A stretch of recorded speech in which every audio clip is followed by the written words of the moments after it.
যে সংখ্যার উৎপাদক সংখ্যা দুটি এক এবং সেই সংখ্যা, এক এবং সেই সংখ্যা, একে বলা হয়। হাই বন্ধুরা, আশা করি তোমরা সবাই ভালো আছো এবং সুস্থ আছো। আজকে আমরা মৌলিক সংখ্যা কাকে বলে এবং যৌগিক সংখ্যা কাকে বলে একদম সহজে শিখে যাব, এবং 1 থেকে 20 পর্যন্ত মৌলিক সংখ্যা কি কি এবং যৌগিক সংখ্যা কি কি সেটাও আমরা আজকে শিখে যাব। তবে শুরু করার আগে তোমরা এখনো যারা আমার চ্যানেলটি সাবস্ক্রাইব করোনি তারা অবশ্যই চ্যানেলটি সাবস্ক্রাইব করবে এবং সঙ্গে থাকবে পরবর্তী ভিডিওটি সর্বপ্রথমে তোমাদের মোবাইলে পাওয়ার জন্য।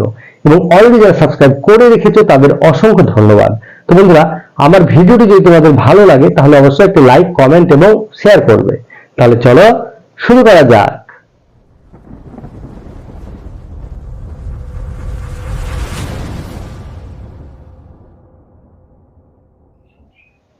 তো বন্ধুরা, আজকে আমরা মৌলিক সংখ্যা এবং যৌগিক সংখ্যা কাকে বলে একদম সহজে শিখে যাব। তাহলে চলো দেখে নিই। বন্ধুরা, আজকে আমরা মৌলিক সংখ্যা এবং যৌগিক সংখ্যা কাকে বলে শিখে যাব।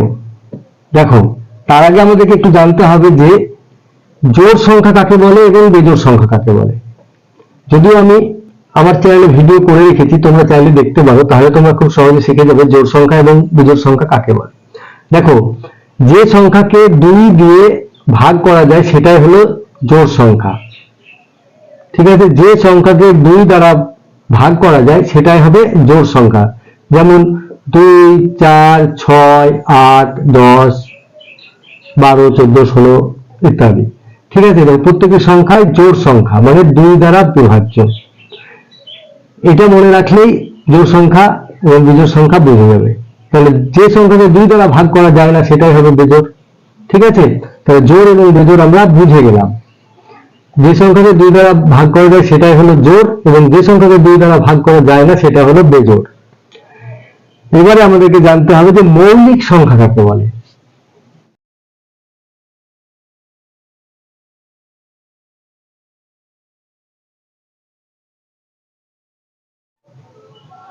যে সংখ্যার উৎপাদক দুটি এক এবং সেই সংখ্যা তাকে মৌলিক সংখ্যা বলে। যে সংখ্যার উৎপাদক দুটি এক এবং সেই সংখ্যা তাকে মৌলিক সংখ্যা বলে, মানে যে সংখ্যাকে এক এবং সেই সংখ্যা ছাড়া অন্য কোনো সংখ্যা দ্বারা ভাগ করা যায় না তাকে মৌলিক সংখ্যা বলে। যেমন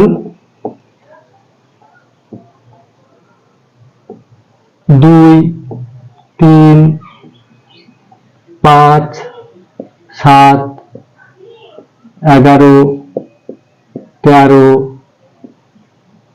17 এবং 19। 2, 3, 5, 7, 11, 13, 17 এবং 19 এগুলো হলো 1 থেকে 20 পর্যন্ত মৌলিক সংখ্যা। বোঝা গেল? তাহলে মৌলিক সংখ্যা কাকে বলে? যে সংখ্যার উৎপাদক সংখ্যা মাত্র দুটি এবং যে সংখ্যাকে এক এবং সেই সংখ্যা ছাড়া অন্য কোনো সংখ্যা দ্বারা ভাগ করা যায় না তাকে মৌলিক সংখ্যা বলে। যেমন দেখো, মনে করো 3, 3 এর উৎপাদক কি হবে? 3 এবং 1। ঠিক আছে, তাহলে এই একটি উৎপাদক, এই একটি উৎপাদক, কটি উৎপাদক হলো? দুটি। ঠিক আছে, তাহলে 3 কে যদি 3 দিয়ে ভাগ করি 1 হবে, 3 কে যদি আমি 1 দিয়ে ভাগ করি তাহলে 3 হবে। তাহলে এদেরকে এই সংখ্যা ছাড়া অন্য কোনো সংখ্যা দিয়ে ভাগ করা যায় না।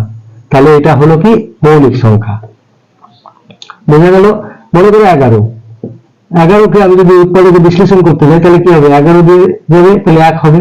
11 কে 11, তাহলে উৎপাদক সংখ্যা কি? 11 গুণিত 1, তাহলে 1টি 2টি। বোঝা গেল? এটাই হলো মৌলিক সংখ্যা। দেখো, আমি এখানে মৌলিক সংখ্যা রেখেছি 2, 3, 5, 7, 11, 13, 17, 19। এগুলো হলো 1 থেকে 20 পর্যন্ত মৌলিক সংখ্যা। এখানে দেখো 1 নেই, 1 মৌলিক সংখ্যা নয়। ঠিক আছে, 1 ধনাত্মক সংখ্যা হলেও 1 এর উৎপাদক কিন্তু 1টি আছে, তার জন্য 1 মৌলিক সংখ্যা নয়। দেখো, বলা হয়েছে যে 2টি উৎপাদক হতে হবে। উৎপাদকের সংখ্যা কত হতে হবে? মিনিমাম 2টো, তবে সেটা মৌলিক সংখ্যা হবে। কিন্তু এখানে 1 এর উৎপাদক কি আছে? 1। তাহলে 1 কে 1 ছাড়া অন্য কোনো সংখ্যা দিয়ে ভাগ করা যায় না, সুতরাং এর উৎপাদক সংখ্যা 1টি, তার জন্য একে মৌলিক সংখ্যা বলা যায় না। এবার দেখো যৌগিক সংখ্যা।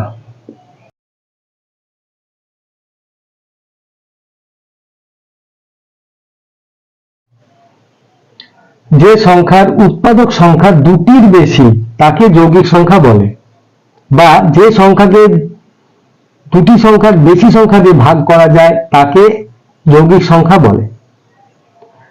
বোঝা গেল? যে সংখ্যার উৎপাদক সংখ্যা দুইয়ের বেশি তাকে বলা হয় যৌগিক সংখ্যা। যেমন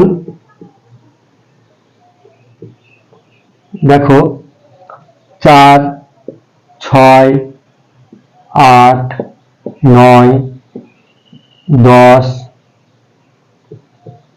12, 14, 15, 16, 18 এবং 20।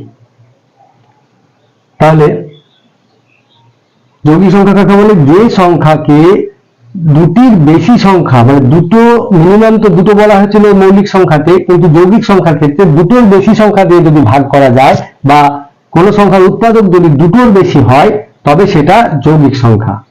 ঠিক আছে? যেমন উদাহরণ দেখো, 4, 6, 8, 9, 10, 12, 14, 15, 16, 18 এবং 20, এগুলো হলো যৌগিক সংখ্যা। দেখো আমি একটা দেখাই। মনে করো 12, 12 যদি আমি উৎপাদক বের করতে যাই, তাহলে কি দেবো? প্রথমে 2 দিয়ে দেবো 6, 6 2 12। আবার দেখো 2 দিয়ে দেবো 2 3 2 6, আবার 3 দিয়ে দিলে 3 1 3। তাহলে এখানে উৎপাদক সংখ্যা কটা? 1 2 3 4। বোঝা গেল? এইটা হলো যৌগিক সংখ্যা।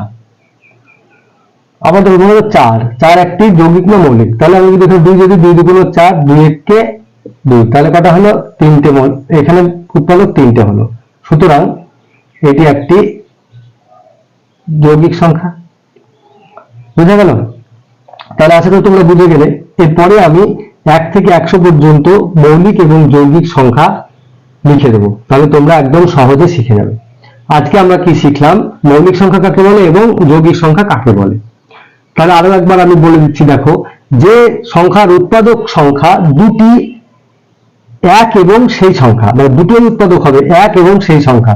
মনে করো 13 একটি সংখ্যা, তাকে আমি ভাগ করতে পারবো কি দিয়ে? একমাত্র 13 এবং 1 দিয়ে। 13 কে 13, এছাড়া আর অন্য কোনো সংখ্যা দিয়ে একে ভাগ করা যাবে না, বা এর উৎপাদক এছাড়া কিছু হবে না। সুতরাং এটি একটি মৌলিক সংখ্যা। ঠিক আছে? তাহলে মৌলিক সংখ্যা কি? যে সংখ্যার উৎপাদক সংখ্যা দুটি এক এবং সেই সংখ্যা, এক এবং সেই সংখ্যা, একে বলা হয় মৌলিক সংখ্যা। যৌগিক সংখ্যা কাকে বলে? যে সংখ্যার উৎপাদক সংখ্যা দুটির বেশি বা দুটো বেশি সংখ্যা দিয়ে যে সংখ্যাকে ভাগ করা যায় তাকে যৌগিক সংখ্যা বলে। যেমন 12, 12কে আমরা 1 2 3 4টি উৎপাদক পেলাম, এবং 12কে যদি মনে করো ভাগ করা যায়, তাহলে কি দিয়ে দেওয়া যাবে?